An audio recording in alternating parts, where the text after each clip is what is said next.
we're here to protest the monopoly of ICBC. And why it matters is because people are paying way too much money for a government organization that has you painted into a corner. There's nothing you can do. You have no choice. You can't take your business elsewhere, which is how it works in the rest of the world with any other business. And they continue to burn our money like it's going out of style. I continue to see my rates go up. I barely drive my personal vehicle. It sits parked probably for 20 days of the month, and I'm paying a small fortune, more than what the car's worth almost. So, and I think just in general, what people don't realize is that besides your rates, ICBC is losing approximately $1 billion a year.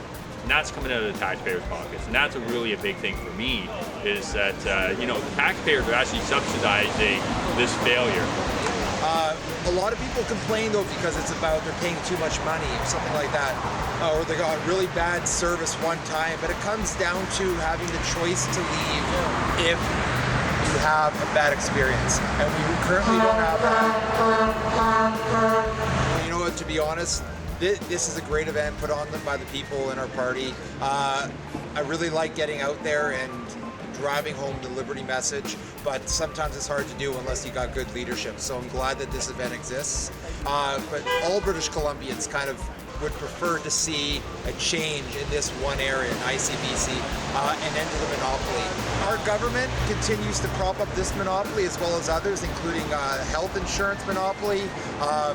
In agriculture, they continue to overregulate things to the point where only big ag has an advantage. So if this is the one little sliver that we can get into people's hearts and build up our party from the ground up, then I think this was a great event.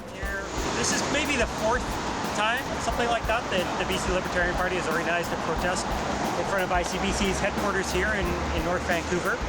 And we always get a lot of support from voters driving by. You may hear some honks. We're talking to people on the street here, handing out flyers that are advertising our newly remade version of the endicbc.com website, where we've got information, links to the Canadian Taxpayers Federation petition to end ICBC's monopoly, and you can see, people stopping in to sign the petition and to just to show their support, because really, like, where the crux of the issue is for me is that we're required to do business with the company, this company right here. They are a corporation. I was just watching a video today. I think it was put out by it's like the BC Brain Injury Association, something like that. Somebody talking about, they were injured in a car accident, and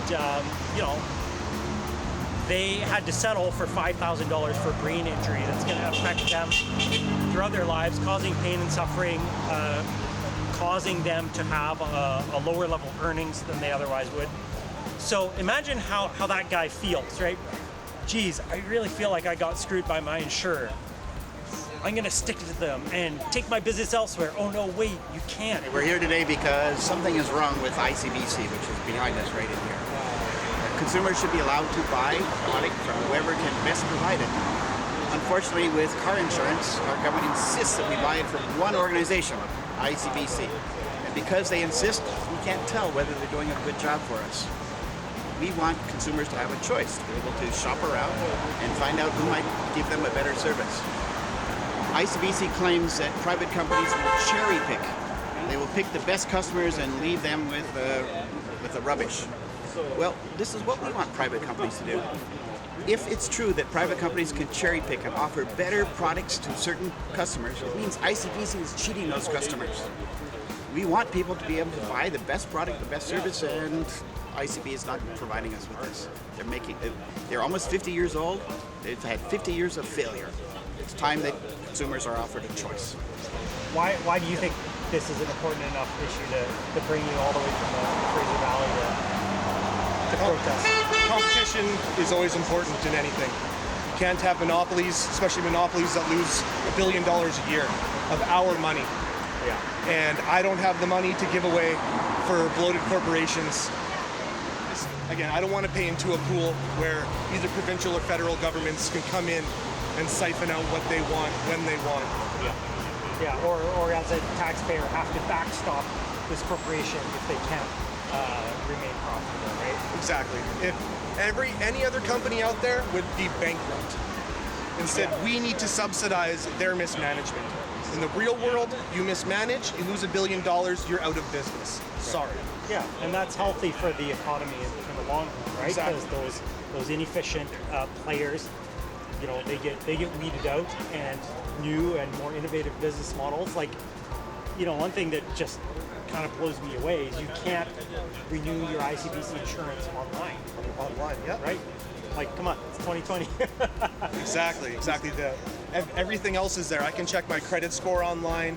I can do anything I want online, but I can't renew my auto insurance. Instead, I have to get into my truck, turn it on, and drive somewhere.